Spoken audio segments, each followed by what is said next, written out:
انما يعمر مساجد الله من آمن بالله واليوم الآخر وأقام الصلاة وآتى الزكاة۔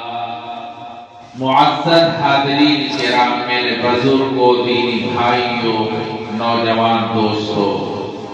قرآن کریم کی جو آیت میں نے پڑھی ہے اس آیت کا ترجمہ یہ ہے، بہت تاکید کے ساتھ اللہ تعالیٰ نے یہ بات بیان فرمائی ہے کہ مسجد کی تعمیر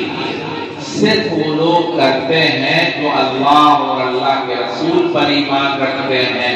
آخرت کے دن پر ایمان رکھتے ہیں، نماز قائم کرتے ہیں، زکوٰۃ دیتے ہیں، وہ صرف مسجد وہی تعمیر کرتے ہیں۔ ابتلى إبراهيم ربه بكلمات فأتمهن قال إني جاعلك للناس إماما قال ومن ذريتي قال لا ينال أهلي